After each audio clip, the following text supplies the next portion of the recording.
Top 10 NITs के cut off क्या होंगे कैटेगरी वाइज, ये लेकर आया हूं। एनआईटी तिरुचिरापल्ली में कंप्यूटर साइंस चाहिए, मतलब आपका रैंक ऑल इंडिया रैंक 23 से अंदर होना चाहिए जेडब्ल्यू मेंस में। 23 नहीं, चलो बहुत सारा बच्चा तो आईआईटी निकलेगा। 99.63 पे ओपन स्टेट बंद हुआ और 99.06 पे होम स्टेट बंद हुआ। हाँ भाई, नमस्कार, आदाब, सत श्री अकाल और खुशामदीद, very good evening to all of you people. This is your master teacher Harsh PM, जो कि आज आपके सामने टॉप 10 एनआईटीज के कट ऑफ क्या होंगे कैटेगरी वाइज ये लेकर आया हूं, क्योंकि इस पे बड़ा डिमांड आ रहा था बहुत दिनों से कि सर कैटेगरी वाइज भी बता दीजिए। क्योंकि भाई हमारे देश में चाहो ना चाहो, मानो ना मानो, बहुत सारा बच्चा, इनफैक्ट मेजॉरिटी बच्चा, आई मस्ट से मेजॉरिटी बच्चा कैटेगरी में है। आज रियलिटी यह है कि आज हमारे देश में जनरल बच्चा सबसे कम है और कैटेगरी वाला बच्चा सबसे ज्यादा। तो अगर ऐसी स्थिति परिस्थिति है तो जाहिर सी बात है भाई, ज्यादा बच्चों की रिक्वायरमेंट यही होगी कि सर कैटेगरी का बता दो कि कहां क्या कैसा हो रहा है। तो टॉप 10 एनआईटीज में कंप्यूटर साइंस का कट ऑफ क्या होगा और कितने नंबर पे आपको मिलेगा अलग अलग कैटेगरी पे, आज के वीडियो का टाइटल यही है और यही मैं आपको जानकारी देने जा रहा हूं। ठीक है, हाँ भाई, तो चैनल नहीं सब्सक्राइब किया तो जल्दी से चैनल सब्सक्राइब कर लो ताकि ऐसा बेहतरीन कंटेंट मिलता रहे। शुरू करते हैं। ये कमेंट बहुत सारे आए हैं बहुत सारे बच्चों के कि sir vote for category wise score, NIT CSE branch category wise detail video safe score, please make percentile required different categories, make video on safe score different category. सब बच्चा कैटेगरी का जरूर पूछ रहा है। वैसे सही मायनों में मैं पूछना तो नहीं चाहिए, लेकिन यहां पर मेजॉरिटी बच्चा कैटेगरी का होगा। तो चलो ये नहीं बताओ तुम कि कैटेगरी के हो कि नहीं, मतलब सॉरी कौन से कैटेगरी के हो ये मत बताओ, ये बता दो कैटेगरी के हो यस या नो, इतना तो बता ही सकते हो। तो चलिए शुरू करते हैं। बता देता हूं कि कैटेगरी कैसे लगती है, सीटों का बंटवारा कैसे होता है। तो होम स्टेट और अदर स्टेट, तो जिस भी राज्य में एनआईटी है उस राज्य के बच्चों के लिए 50% सीटें बुक रहती है और बाहर के बाकी सारे राज्यों के लिए, मतलब बचे हुए जो पूरा इंटायर इंडिया है उसके लिए 50% सीटें। ठीक है, अब ये जो 50% सीट है इसके अंदर ये कैटेगरी का रूल लगेगा। ठीक है, तो इस बात का ध्यान दे लीजिए थोड़ा, इसके अंदर लगेगा। अब मान लेते हैं होम स्टेट और ओपन स्टेट, तो मेजॉरिटी बच्चा ओपन स्टेट में जाता है क्योंकि अपने स्टेट में जनरली मिलता नहीं है लोगों को एनआईटी। ओपन स्टेट में अगर आप जा रहे हैं तो कैटेगरी ऐसे लगेगा कि जनरल का कोई रिजर्वेशन नहीं है, उसको सीट जो मिलेगी, जो बची हुई सीट है उसमें से जनरल का जो ईडब्ल्यूएस है, इकोनॉमिकली वीकर सेक्शन, उसके लिए 10% सीटें बुक्ड हैं। ओबीसी एनसीएल मतलब other backward caste, non creamy layer, non creamy layer उनको कहते हैं जो 8 लाख सालाना आय से ऊपर वाले लोग हैं। 8 लाख नहीं, शायद 4 लाख या 6 लाख है, कुछ मेरे को एग्जैक्ट पैरामीटर नहीं पता, पर इनको 27% रिजर्वेशन है। शेड्यूल कास्ट को 15%, शेड्यूल ट्राइब को 7.5% और PWD 5% in each of the above category. हर कैटेगरी में, जनरल में, EWS, OBC, NCL, SC, ST, इन सब में पीडब्ल्यूडी को 5% सीटें बुक है। ठीक है, तो ये 5% अलग से नहीं है, इन सबके अंदर ही है। अब रहा जेंडर कोटा, तो जेंडर कोटा में क्या कहा जाता है कि भैया न्यूट्रल जेंडर पे जो आए, मतलब मेल तो वो तो मेल ही है। Female quota, female only at least 20% of the female students. तो ये जो कोटा है ये अलग से नहीं लगता, ये इन्हीं कैटेगरीज में लगता है कि भैया हर कैटेगरी में 20% फीमेल होनी चाहिए। ठीक है, अगर नहीं है तो वहां पर उसको फीमेल सुपर न्यूमररी सीट कहा जाता है, उसको मिल जाएगा। तो कोटे के अंदर कोटा भी है और ओवरऑल कोटा तो है ही है, तो चारों तरफ कोटा कोटा है। ठीक है, अब बात करते हैं टॉप 10 एनआईटीज हैं कौन से। तो टॉप 10 एनआईटीज हैं तिरुचिरापल्ली, सूरतकाल, वरंगल, राउरकेला, इलाहाबाद, कैलीकट, जयपुर, नागपुर, कुरुक्षेत्र और सूरत। टॉप 10 मतलब टियर 1 कहा जाता है उनको जिनके रैंक सबसे पहले बंद होते हैं। तो ये टॉप 10 है जिनके कंप्यूटर साइंस के रैंक सबसे पहले बंद हुए हैं। तिरुचिरापल्ली के सबसे पहले, बाद में सूरतकाल, फिर वरंगल। तो ये मैंने रैंक के हिसाब से सॉर्ट कर दिया। अब इसमें एक शुरुआत करने के पहले डिस्क्लेमर बता दूं कि देखो भैया, the marks mentioned here is the approximate score that will be required to secure NIT as the actual scores are not released by JOSA। तो मैं जो आपको बता रहा हूं, जैसे जोसा क्या करती है, परसेंटाइल निकालती है कि अच्छा ये बच्चा ना 99 परसेंटाइल में या 99.23 परसेंटाइल में एनआईटी तिरुचिरापल्ली मिला, से फॉर एग्जांपल। अब 99.23 परसेंटाइल में मार्क्स कितना आया होगा उसको, ये वो नहीं निकालती है, जोसा निकालता ही नहीं है। तो होता क्या है, बतौर शिक्षक मैं क्या करता हूं कि भैया अच्छा 99 परसेंटाइल वाले को 210 आया था, अच्छा छोटू तुमको कितना आया था 235, अच्छा कितना परसेंटाइल था 99.3, तो 99.3 को 235 और 210 आया 99 वाले को, तो 99.2 परसेंटाइल वाले को उसी के बीच में कहीं आना चाहिए। तो ऐसे से अनुमान लगाया जाता है। तो यहां पे जो नंबर मैं आपको दिखाऊंगा वो अनुमानित नंबर है, वो एग्जैक्ट नंबर नहीं है, इस बात का ध्यान रखिएगा। पहले फ्रॉम तो भर दें तो सर सचिन यादव बोल रहा है फॉर्म पहले भरें तो कुछ फायदा होगा। नहीं बेटा, वहां कोटा में कोई फायदा नहीं होगा। अब पहला है एनआईटी तिरुचिरापल्ली। एनआईटी तिरुचिरापल्ली तिरुचिरापल्ली तमिलनाडु में है 800 एकड़ का कैंपस है, एनआईएफ रैंकिंग इसकी 9 है। इसके सीट की बात की जाए तो कंप्यूटर साइंस में इसके पास कुल मिलाकर 119 सीटें हैं। कितनी? 119, मोटा मोटी 120 मान लो। इस 119 120 सीट में ध्यान दीजिएगा जनरल के लिए 46 सीटें खाली हैं। कितनी? 46। तो जनरल के लिए 46 सीटें खाली हैं। चलिए ठीक है, ये समझ में आ गया। अब ये जो जनरल के लिए 46 है, इसमें से आधी जाएगी स्टेट कोटा और आधी जाएगी ऑल इंडिया कोटा। मतलब 46 में से 23 बच्चा जो होगा वो ऑल इंडिया वाला लिया जाएगा और 23 जो है वो तमिलनाडु का लिया जाएगा। ऐसे चलेगा ये। फिर बचे हुए बाकी पीडब्ल्यूडी में, फिर जनरल ईडब्ल्यूएस, फलाना ढमकाना, सबके सीट मैट्रिक्स दिए हुए हैं। तो ये दिख गया आपको। अब तो एक बात समझ में आ गई, अगर आप ऑल इंडिया के बच्चे हैं और आपको एनआईटी तिरुचिरापल्ली में कंप्यूटर साइंस चाहिए, मतलब आपका रैंक ऑल इंडिया रैंक 23 से अंदर होना चाहिए जेडब्ल्यू मेंस में। 23 नहीं, चलो बहुत सारा बच्चा तो आईआईटी निकलेगा जो तिरुचि नहीं ज्वाइन करेगा। मान लेते हैं कि शायद प्रोबेबली टॉप का 500 बच्चा जो है उसको आईआईटी में सीएसई वगैरह मिलेगा, तो तिरुचिरापल्ली नहीं करेगा। तो 500 बच्चों को उधर हटा दीजिए, आपको यहाँ पे 23 मतलब 523 रैंक के अंदर रहना पड़ेगा। मोटा मोटी आप इसको ऐसे समझ सकते हैं। ठीक है, तो यहां पर सीट मैट्रिक्स समझ में आया। अब बात करते हैं तिरुचिरापल्ली का लास्ट ईयर का 2025 का डेटा लिया हूं और 2024 का डेटा लिया हूं। 25 और 24 में क्या परिस्थिति थी? तो देखो जनरल कैंडिडेट यहां दिख रहा है तुमको। जनरल कैंडिडेट ओपन स्टेट में, ओपन स्टेट मतलब ऑल इंडिया कोटा, 1449 रैंक पे काम बना है। कितने पे? 1449। और परसेंटाइल कितना चाहिए था इतना रैंक लाने के लिए? 99.9। मार्क्स कितना चाहिए? 214 से 260। मतलब जो सबसे आसान पेपर था उसमें 260, जो सबसे कठिन पेपर था उसमें 214। अब जो बच्चा ओपन स्टेट में 1449 रैंक पे गया था, लेकिन अगर होम स्टेट वाला की बात की जाए तो 4500 रैंक पे बंद हुआ था कंप्यूटर साइंस होम स्टेट। ये बात है जनरल की। अब ओबीसी में मैंने क्या किया, ओबीसी में भी रैंक उन लोग दिए थे 434, ओबीसी का रैंक है 434। तो इसमें मैंने एक मल्टीप्लाई कर दिया according to the number of students जो इसमें अपीयर हुए थे, उसी के हिसाब से। तो मल्टीप्लायर मैंने लगाया था इसमें करीबन 4 वार के आसपास का, 4 या 5 एग्जैक्ट मेरे को नहीं ध्यान है, मैं उसको लिखा हूं पूरा। तो उसके हिसाब से अगर जनरल का रैंक कॉरेस्पॉन्ड करोगे तो करीबन 1736 रैंक पे ये बंद हुआ था ओबीसी के लिए, जनरल वाला। मतलब जनरल मतलब ऑल इंडिया रैंक। और वैसे ही ईडब्ल्यूएस की बात की जाए तो 1799, एससी की बात की जाए तो 4245 और एसटी की बात की 2880। एसटी का लगता है थोड़ा गलत हुआ है, लेकिन खैर अच्छा मोटा मोटी नहीं गलत नहीं हुआ है ये, इसमें एक्चुअली हुआ ऐसा है। एसटी का रैंक पहले यहां बंद हुआ है एनआईटी तिरुचिरापल्ली में देखो, और एससी का रैंक बाद में हुआ है, जबकि जनरली ऐसा होता नहीं, एसटी बहुत पीछे जाता है। तो हो सकता है तो तमिलनाडु में ऐसा कुछ एसटी पॉपुलेशन ज्यादा हो, कुछ भी ऐसा हो सकता है। तो ये है पूरा डेटा। अब ये परसेंटाइल एग्जैक्ट है जो व्हाइट में लिखा हुआ है, क्योंकि ये जोसा देता है। अब इसके कॉरेस्पॉन्डिंग जो मार्क्स है ये लम सम निकाला हुआ है, क्योंकि ये जोसा देता नहीं है।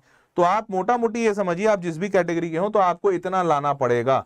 इनफैक्ट देखो एसटी कैटेगरी में भी अगर हो तुम या एससी कैटेगरी में तो बहुत ज्यादा फर्क नहीं पड़ रहा, 10 नंबर कम है। जनरल वाले को 215 से 260 लाना है, आपको 185, 20-30 नंबर का फर्क है 185 से और 235। तो अगर आप हायर वाला लो 240 और यहाँ 260, 20 नंबर का अंतर है। तो 20-22 नंबर का ही अंतर है, ज्यादा का अंतर नहीं है। ये टॉप के कॉलेज है। होम स्टेट में अगर आ जाइएगा तो ये आंकड़ा और नीचे गिर जाएगा। होम स्टेट में आपको काफी फायदा हो जाएगा। अगर आप होम स्टेट में भी हैं और शेड्यूल ट्राइब में, तब तो बहुत फायदा है। ये 2025 का डेटा है। अब ऐसा ही डेटा आपको इधर 2024 का भी मैंने रखा है, बट मोटा मोटी आप ये समझिए कि भैया यहाँ पर भी होम स्टेट कोटा में भी आपको परसेंटाइल 2024 में जो लगा था, होम स्टेट में 99.6 परसेंटाइल पे बन जा रहा है बात।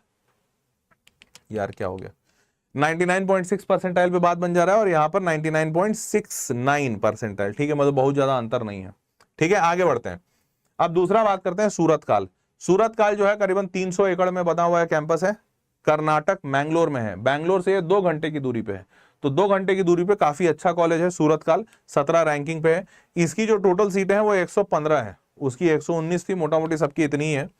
अब यहां पर बात करते हैं तो यहां पर जो जनरल है वो 99.87 परसेंटाइल पे बंद हुआ। कितना? ओपन स्टेट 99.87, लेकिन होम स्टेट 99.81। तो अब 99.87 या 99.81 बहुत ज्यादा अंतर नहीं पड़ेगा, मुश्किल से 4-5 नंबर का अंतर है ऊपर नीचे। तो होम स्टेट और ओपन स्टेट में अंतर नहीं पड़ा। नीचे आ जाइए एससी एसटी वगैरह में, तो यहाँ 99.63 पे ओपन स्टेट बंद हुआ और 99.06 पे होम स्टेट बंद हुआ। तो यहां पर काफी फायदा है, क्योंकि इसके हिसाब से आपको मार्क्स में काफी अंतर, 20-25 नंबर का अंतर दिख जाएगा। क्लियर बात?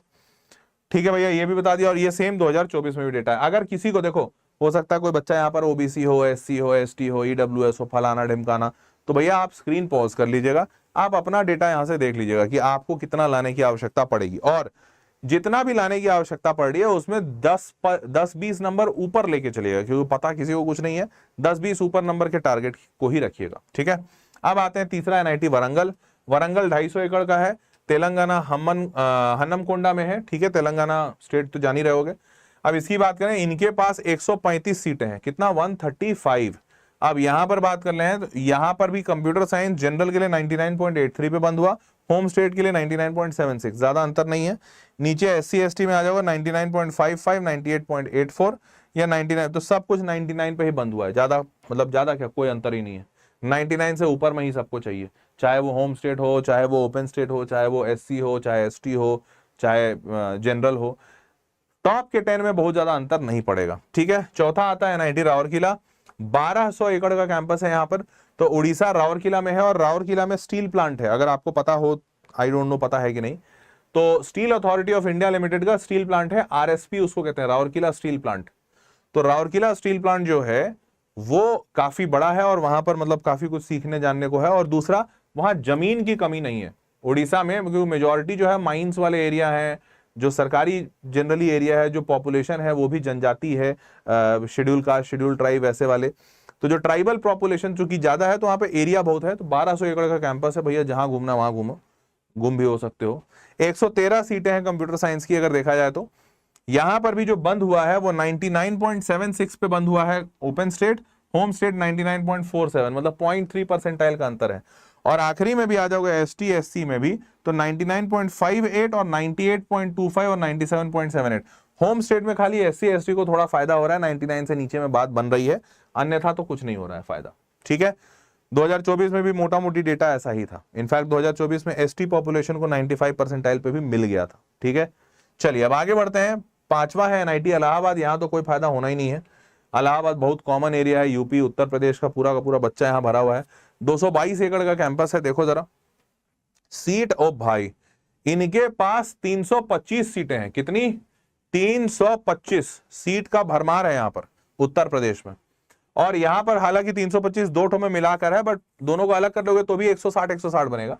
तो कंप्यूटर साइंस 4 साल और computer science engineering 4 years BTech other than UP, ये क्या हो गया, जेंडर न्यूट्रल, सीटें बहुत सारी हैं। अच्छा हाँ, टोटल नहीं, टोटल है 325, सही बात है भाई, एक ही ब्रांच है कंप्यूटर साइंस, 325 सीटें हैं, ठीक है। तो भैया 325 सीटें, आप देखें जरा इनके यहाँ क्या स्थिति है, तो इनके यहाँ ज्यादा सीटें हैं पर फिर भी स्थिति ज्यादा बुरी है, क्योंकि उत्तर प्रदेश स्टेट बहुत बड़ा है, बहुत सारे बच्चे यहाँ पढ़ते हैं। तो यहाँ 99.69 मतलब 99.7 परसेंटाइल, और यहाँ 99.55 परसेंटाइल होम स्टेट में, तो पहला तो ज्यादा फायदा नहीं मिला होम स्टेट। अब एससी एसटी में आते हैं, तो एससी एसटी 98.82 और 98.74 पे बंद हो रहा है ओपन, और होम भी जो है वो भी 98.85, मतलब इनफैक्ट होम ज्यादा जल्दी बंद हो गया, देखो 98.85 पे बंद हुआ और ओपन स्टेट में 98.82 गया है, तो होम स्टेट ज्यादा जल्दी बंद हो गया। तो यही बता रहा था, उत्तर प्रदेश में ज्यादा नुकसान है, क्योंकि बच्चे यहां पर बाकी देश मतलब बाकी राज्यों के कंपैरिजन बहुत ज्यादा है। और 96.10 एसटी का रैंक बंद हुआ है। पिछले साल भी मोटा मोटी वैसे ही बात थी, तो भैया उत्तर प्रदेश में तो भाई बहुत बच्चा है, उसमें तो कुछ कर नहीं सकते। छठे पे है कैलीकट। कैलीकट की बात करें तो केरला कोझिकोड के पास में है ये, मतलब कोझिकोड में है, 120 हेक्टेयर का ये पूरा का पूरा कैंपस है, बहुत बड़ा कैंपस नहीं है। सीटें इनके पास ज्यादा है, 180 के आसपास, 178। अब देखा जाए तो यहां पर भी ज्यादा राहत नहीं है, क्योंकि 99 के ऊपर ही आपको हर जगह लाना है कंप्यूटर साइंस, चाहे ओपन स्टेट हो चाहे होम स्टेट। अगर आप ओबीसी एंड ईडब्ल्यूएस की बात करें तो 99.51 और 99.69 मोटा मोटी सब वैसा ही है। हाँ, यहां पर होम स्टेट कोटा में 96.6 परसेंटाइल पे ईडब्ल्यूएस का काम बन रहा है, ओबीसी का नहीं बन रहा है। ओबीसी तो अभी भी 99.22 परसेंटाइल है। और एससी एसटी पॉपुलेशन में भी, एससी पॉपुलेशन में होम स्टेट में फायदा है, ओपन स्टेट में तो भैया कहीं कुछ फायदा नहीं है। ठीक बात सर, आवाज नहीं आ रही है, अच्छा हसन बहुत जल्दी याद आ गया तुमको। 7वें पे है एनआईटी जयपुर। यहां भी ज्यादा फायदा नहीं होगा, क्योंकि जयपुर बहुत ही जाना माना स्टेट है और बहुत सारे बच्चे हैं यहाँ से एस्पिरेंट। तो जयपुर की बात की जाए तो 300 एकड़ का कैंपस है, 317। जयपुर राजस्थान की राजधानी भी है। अब यहाँ की बात करें तो 120 सीटें, 117 सीटें हैं, तो मोटा मोटी वही सेम जहां सब जगह है। यहाँ पर भी देखो तुम, सारे के सारे एनआईटी, सारे के सारे जो कैटेगरीज हैं वो बंद हो रहे हैं। 99.62, 99.43, 99.67, 98.91, 98.80। तो मोटा मोटी उसी के आसपास 5-10 नंबर ऊपर नीचे, 5-10 नंबर ऊपर नीचे, ज्यादा कुछ अंतर नहीं आ रहा है। ठीक है, चलिए अब एनआईटी नागपुर की बात करते हैं। 225 एकड़ 214 एकड़ का कैंपस, नागपुर महाराष्ट्र। इनके पास भी सीटें 115 हैं, ज्यादा नहीं है। और बात करी जाए यहाँ पर तो जनरल जो है वो 99.5 पे बंद हुआ है, होम स्टेट ओपन स्टेट। और अगर बात किया जाए बाकी सारे, तो बाकी सारे भी उतने पे ही बंद हुए हैं, देख रहे हो, कहीं कोई रियायत नहीं है। इधर भी देखा जाए तो कहीं कोई रियायत नहीं है, सब उतना ही सेम पैटर्न पे बंद हो रहे हैं। बस SC ST पॉपुलेशन में थोड़ा ऊपर नीचे कुछ हो जाए तो हो जाए, नहीं तो नहीं हो रहा है। 9वें नंबर का है एनआईटी कुरुक्षेत्र। कुरुक्षेत्र कहाँ है? 300 एकड़, हरियाणा का कैंपस है, 300 एकड़ का। अब इसकी बात की जाए तो इनके पास 108 सीट्स है, तो 108 सीट। ना मूविंग फॉरवर्ड, अब बच्चों को लग रहा है यहां तक जब पहुंच गए ना, तो बच्चे को लग रहा है, लगता है सर गलत बोल दिए थे, Tier 1 कॉलेज। ऐसा करो सर, आप Tier 2 Tier 3 का बना दो सर एक वीडियो। अब बच्चों को लग रहा है सर, लग नहीं रहा है कि इसमें किसी में भी होगा। क्यों भाई, ऐसा ही कुछ है क्या? नहीं लग रहा है? अरे अरे बाप रे, नहीं लग पा रहा है क्या ये होगा कहीं सिलेक्शन? भाई 99, सही बात है, 98 99 से नीचे कहीं कोई परसेंटाइल ही नहीं दिख रहा है। चाहे ओपन स्टेट देखो, चाहे होम स्टेट देखो, होम स्टेट में भी कहां दिख रहा है। चलो एक ST पॉपुलेशन, वो भी होम स्टेट में कुरुक्षेत्र में, तो 95.7 परसेंटाइल पे बात बनी है, ST पॉपुलेशन। अब भाई SC ST तो पूरे देश में 50,000 है, अब तुम ST नहीं हुए तो तुम क्या कर लोगे सर? तो मोटा मोटी कुरुक्षेत्र में भी बात नहीं बन रही है। वैसे इन केस चलो जोक सपाट है, अगर तुमको लग रहा है कि नहीं सर Tier 1 में बात नहीं बनेगी, Tier 2 Tier 3 का बता दो कैटेगरी वाइज, तो नीचे कमेंट बॉक्स में लिख देना, मैं कैटेगरी वाइज उसका एक वीडियो बना दूंगा। ठीक है, Tier 2 NIT और Tier 3 NIT। NIT सूरत, चलो देखते हैं, गुजरात में है, 250 एकड़ का कैंपस है। इनके पास टोटल 130 सीट्स है। चलो ठीक है, अब यहां पर भी कहानी बिल्कुल वैसी ही है, 99.45, 99.16, 99.45, 98.30, 98.19। ठीक है, सारे कैटेगरीज में 98 99 यही है। और होम स्टेट लगा लो तो 99 99 99 98 98, तो सारे जगह 99, और बस SC और ST में 98, हर साल ऐसा ही है। ठीक है, watching from IIT Bombay hostel 18, बहुत बढ़िया पिंक कप्पा, यहां तक सारे समझ गए। तो भैया ये टॉप के 10 NIT थे जहां पर कंप्यूटर साइंस लेने के लिए, चाहे आप जिस भी कैटेगरी में हो, मैंने सारे कैटेगरी का मार्क्स रैंक दिखा दिया। ठीक है, अब आप देख लो इतने आ रहे हैं कि नहीं, मॉक टेस्ट में इतने आ रहे हैं तो बहुत बढ़िया, और थोड़ी मेहनत करो, इतने आ जाएंगे मेन एग्जाम में। नहीं आ रहे हैं तो सोचो, पढ़ो, और पढ़ के अपने अंदर सुधार करो।